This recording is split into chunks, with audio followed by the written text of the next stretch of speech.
Hi, my name is Ian Melnick, founder of the I Movement, and I'm here with Brent Putman. Brent is a close friend of my dad's, and Brent, tell me, what would you like to address today? So I'm here to kind of discuss how I kind of grew up and the struggles I had with dyslexia and the coping mechanisms that I've adopted to help me get from where I was to where I am, I guess. That's how I would put it. Well, so growing up with dyslexia, how has that affected your life? So, a brief history of how I kind of got to where I am. I first started off in a private school where the teachers were, they didn't understand the condition. I grew up in that phase where some of these, like dyslexia or some of these problems weren't well defined, if you will. So I grew up where I've had teachers call me stupid and set me in corners and things like that because I was disruptive, and it was simply, or everybody would laugh at me. So because I couldn't do something, I would goof off to take that embarrassment of me not being able to be successful at school, and it just converted into misbehavior and things of that nature. It was tough. I went to 3 different grade schools before they found a suitable teacher or suitable program for me, and then from there I had some very, very great teachers that helped me get from a very low comprehension level to be able to cope with it. Yeah. So as I grew up, I got into high school and met some very, very good friends that I'm friends with through today, and they really helped me move through school. I got involved with this fitness program or athletics, and in that core group we all supported each other. So we went through, and I would have a hard time studying or something like that. My best friend Ray, he'd come over and he would explain it to me in a different way than the teacher, because the teacher couldn't or didn't know how to relay the information the way my mind processed information, and he was able to partner up with me, if you will, to get me through those classes.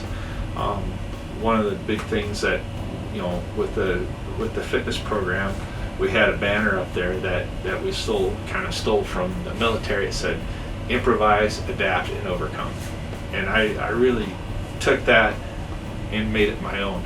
So with schoolwork, I no longer saw school. I saw school as something that I had to get through, and it wasn't going to define me. And I found people to help me move through it. The people that were barriers to me. A lot of the school teachers, actually. I've had some teachers in college simply put on my paper. We'd have these creative writing sessions, and we'd have to go through there and write the entire, whatever it was, essays or what have you, and we'd have to write the whole thing in class. And I'd go up to the professor and say, well, I have this dyslexia, my reading and writing level is about 5th grade, and I've put a lot of effort into getting above that. It kind of settles down right in that area. In his comment to us was, well, I don't believe in that. Nobody's ever passed my class, and you do with the best you can, and we'll get through it. So this is okay. Sounds like a cool teacher, and so wrote my essays. We turned it in, and he starts handing them back out, and mine's kind of on top. The whole class got to see mine, and he handed everybody up everything else out, and he throws mine kind of at my face, and I look at it, and I'm sitting here looking at it going, really? The whole sheet of paper was in red, like it was like in third grade, where he said punctuation and spelling and just everything that goes along with reading and writing. And he marked up the entire front page, and then he says, "I stopped grading." How the hell did you get this far? Unacceptable. And that's how that was presented to me. And I was like, really? So that I taking that experience, I kind of went and said, this teacher has nothing to offer me. But instead of letting him get to me and kind of dictating how I was supposed to feel about that, I decided, I'm going to look forward, and I continued to do my things. I still got very poor grades in that class, and that didn't change. But what changed was I found other people that could help me through that class. Be it other kids in the class or friends at home. The important thing is that you're going to have these struggles with life, and it's important to find whoever it might be, or whatever it might be. It could be YouTube now. I would do a lot of YouTube searching instead of, if I can hear it, I can figure things out. But it's when it's written, and something going from that written form into my brain and being able to use that as a function of learning is very difficult. But if I hear it, I pick up about 80%. So it's just, you gotta be able to decide that you're not going to allow anybody in this life to dictate who and what you're going to be. So in that, I was able to move past my school stuff. So college didn't go very well for me. I grew up in the plumbing industry with my family. My family owns a plumbing company, and I really devoted a lot of time to that. So this college isn't going to work out. So I'm going to dedicate my life to that. And so I started making flashcards, and you have to learn the law part of the plumbing as far as the codes and this and that. So I would go through and make flashcards of all the codes and the flashcards of all the questions, and start memorizing. That's that improvising and adapting part of this. And then I would study those, and I would just through repetition, I knew the code book inside and out. So when at 19 I went and took my test, I was like one of the first people done with it, and that actually was more nerve-wracking than anything else, because I thought I screwed up. Really? Yeah, because I was like, I know this question and answered it. I know this question and answered it, and it was just so second nature that the reading part of it didn't really become an issue, because I had already studied and learned all of the questions that they were going to ask, and I went to that test completely prepared for it. And once you're completely prepared for it, it becomes kind of second nature or easier. And I finished it and turned it in after looking up all the questions again in the code book, and because it was kind of this open book thing, and handed it in, and it's like, man, I hope I pass this, because it's either I got everything wrong on it, which has happened in my life, or I passed it. And it turned out I passed with 87% or something like that. So there's always going to be something that's going to be hard for me to do. So say we go out to dinner, and they have a funny font on just reading the menu can be very difficult sometimes for me to do, but I don't let that it does bother me from time to time, but I really try not to let that bother me. If I know you, if I go out with friends and family, there's no, I don't get bothered by that at all. Mm-hmm. If I go out with some people that I don't know, I feel a little bit funny, but I work through that. I don't try not to let it affect me. Yeah. So it's a matter of positioning yourself to not, you're gonna have the issues. That's fine. I know you're a top soccer player. I'll never be that top soccer player. I might be good, but I'll never be a top soccer player like you. I just can't run anymore. So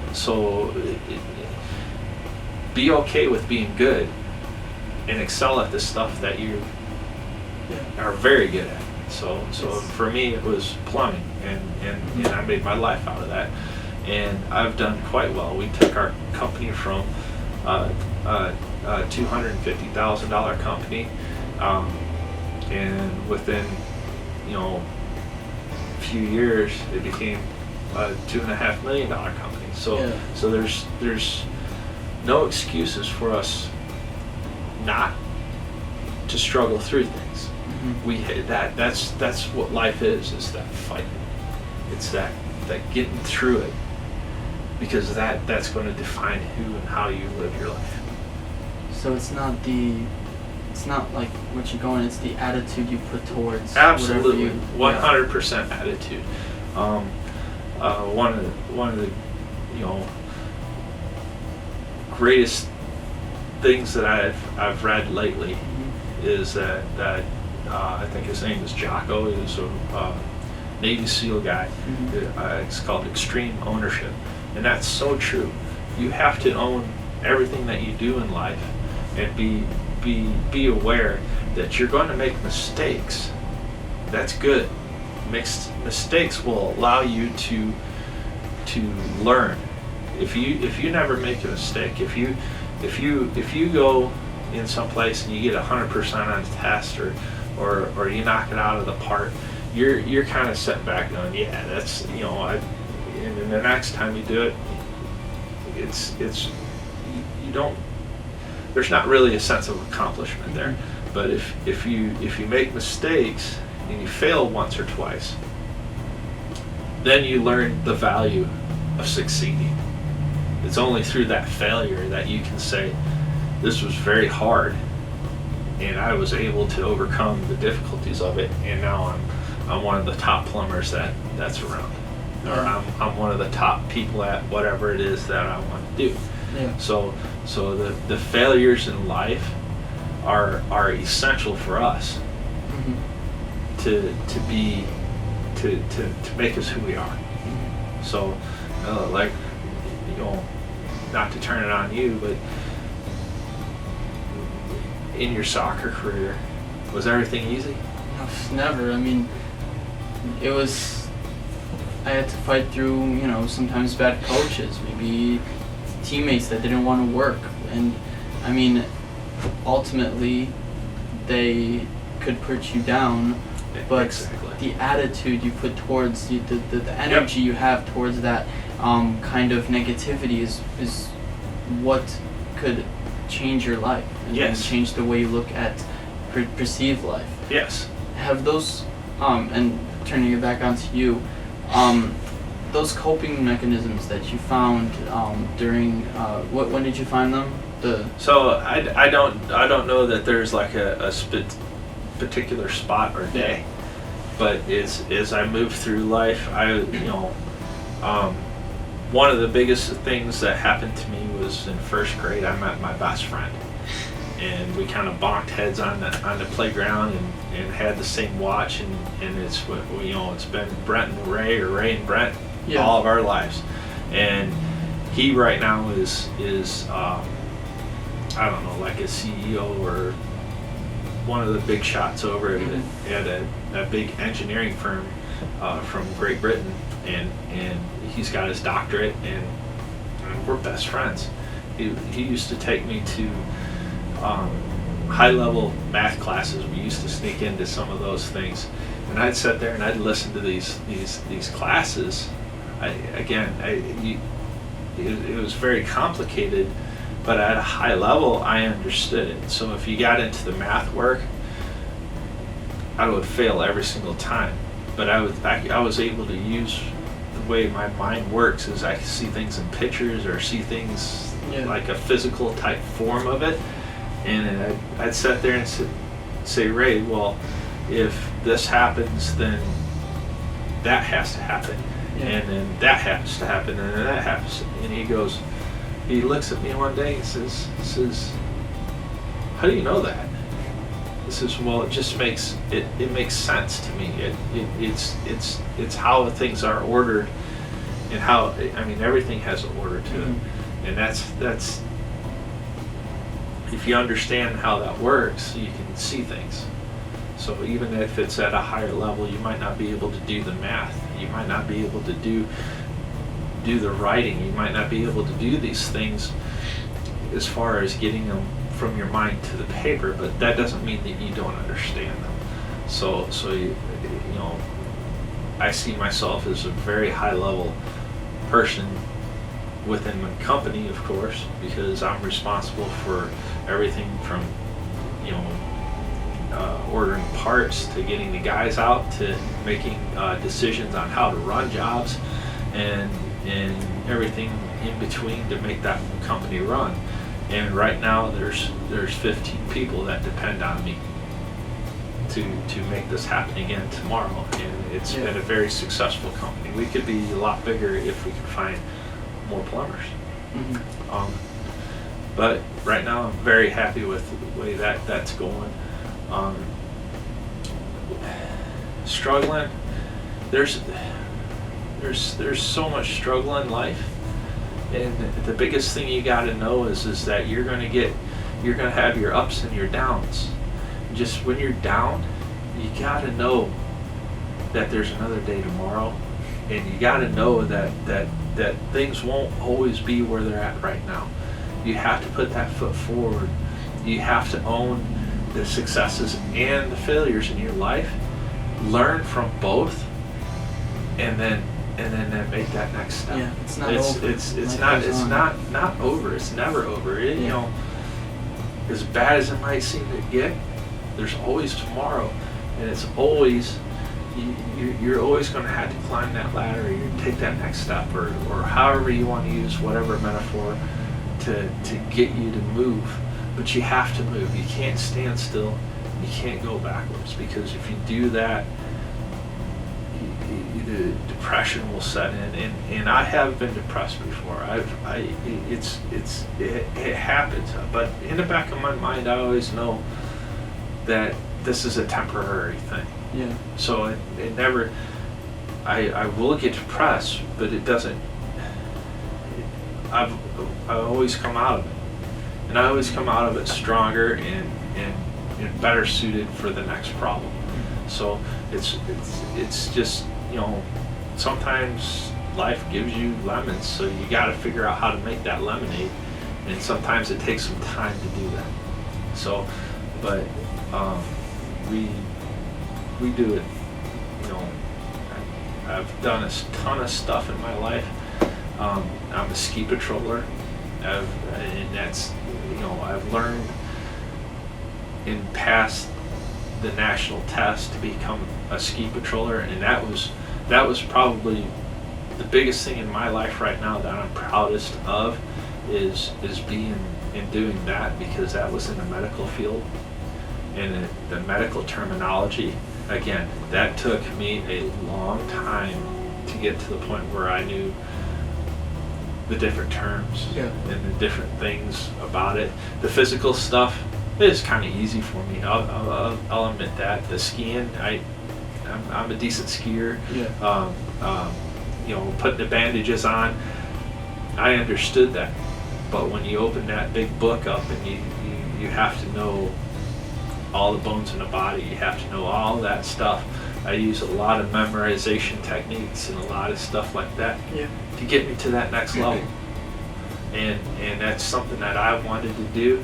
I wasn't going to let anybody else say that I couldn't. And I've 2 years ago I made the highest level, or one of the highest levels in and got my senior certification. I'm currently almost through with my instructor certification. I've within the patrol, outside of the patrol, I'm a PSI or PSIA snowboard instructor. Again, things like those letters, I screw those letters up all the time, but you can't let that bother you. You just got to move past it.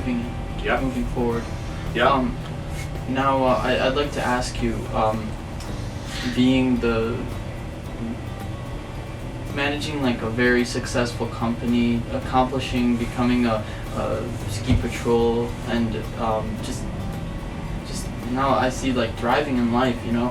What would you say to someone looking at this video, maybe struggling through dyslexia, or just struggling in general with maybe reading or writing or any type of roadblock in their lives?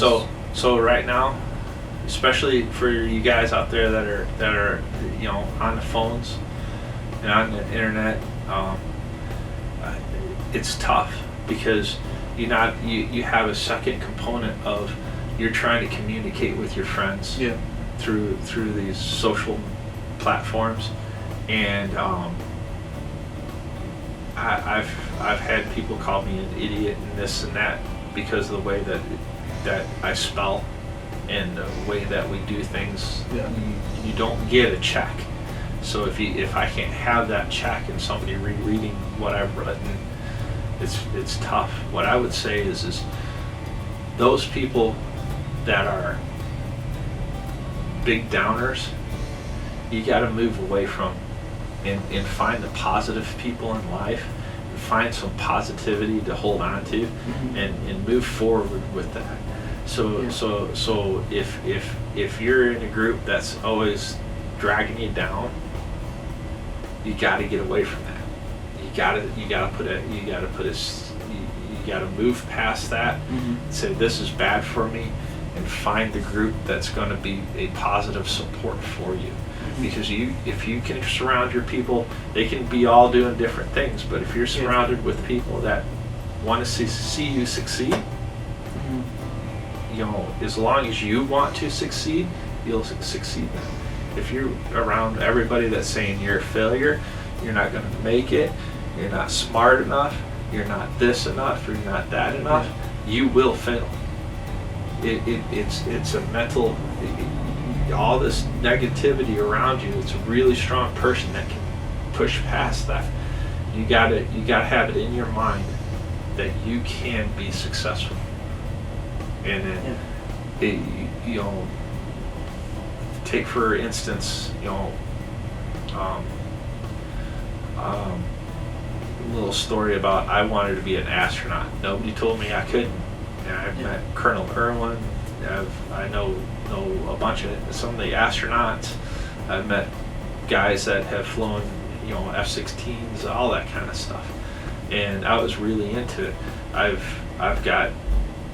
got to the point within taking my own, I was taking my pilot's license. I got halfway through that, and then one day I sat down, I was really thinking about it.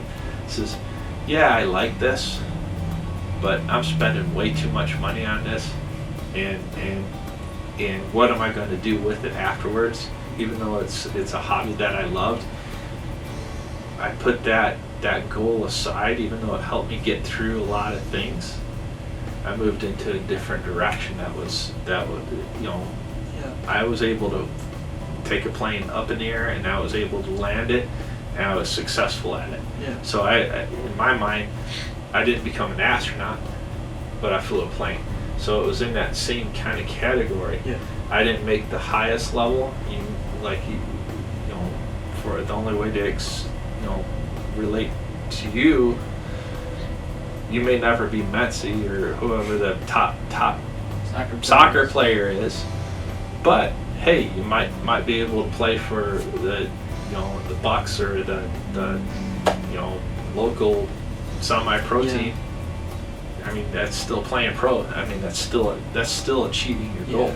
It's still doing what you love. It's still doing what you love. So but you're always striving for that next step. Always moving forward. Always moving forward. So I set that aside. I got into ski patrolling. I got into, that kind of stuff, and I loved it.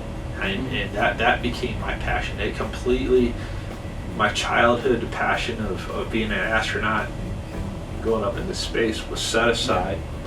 I still love space. I think it's awesome. I still love science. I think it's awesome. I love physics and thinking about physics and how it applies. Yeah. But patrolling and my work, plumbing, and my family is the center of my entire life. I now live for making them better people and helping them be successful.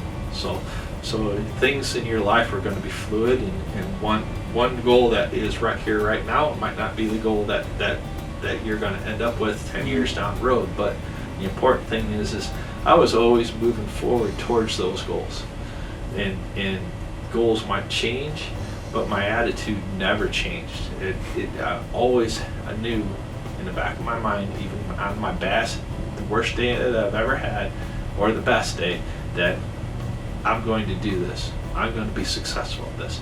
No one's going to tell me that I can't. And that was the attitude that I took. Yeah. You are not going to tell me that I can't do something. Because you only have one life. Yeah, I only have one life. Yeah. And you have to go after those stars that in your life that you want. And you might, you might not achieve the level that you want, but you can certainly do the things that you want. Yeah. Does that make sense? I don't. You couldn't have said it better. That's a really powerful message. I think that life can take you in so many directions, and like the saying, when one door closes, another opens. It's another part of life. It's to change and to evolve to what's going on, and to improvise.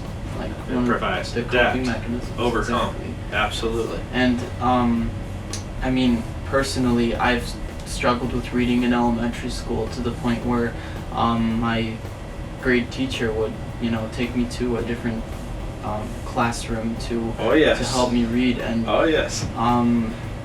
sometimes things in life, personally didn't make sense for me that made sense for the grade level that I was supposed to be in. And I overcame that, and I came out a better person for it. I mean, the struggle in life really helps create a perspective on your purpose in life. Yeah. Now, did you have a lot of teasing and stuff when that happened? For me, it was that was the bad part. So if I got pulled out of school like that, I got pulled out a lot. It was a daily thing that has happened. Yeah. And I come back, and the kids were just ruthless, just pound on you all the time, and it does get to you. I mean, it just drags you down. But I had those one or two people in my life that I could go to and escape from that. That was the big part is finding the little nuggets. And being aware that you need to find those nuggets, and sometimes you're blind to them. But if you can find those successes and stay with those people that want to see you succeed, there's nothing you can't accomplish in your life. Yeah. So that's the biggest thing is you have to own it, but don't let it define you. Mm-hmm. So I have dyslexia. I have a 5th grade reading level. I'm never going to be the one that sets up here and reads to you. Like, this is totally unscripted, but I can have this conversation with you because it's not scripted. If it was scripted, I'd be falling all over my words. Mm-hmm. So today that was a really powerful message you talked about today. I think all of you watching out there, regardless of if you're struggling in life or if you're, having a, if you're really, enjoying your life, or just the message is to keep moving forward through your whatever you're going through. Life changes. Tomorrow's another day, and some of the most successful people in our society have had dyslexia. Albert Einstein, JFK. It's just another part of life that some people have to go through. Thanks for coming out today and No talking problem. about this sort of roadblocks you've had in your life. And I really appreciate that Hey, we had this anytime. conversation. So thank you very much. Yeah. And remember, I am strong. Thank you.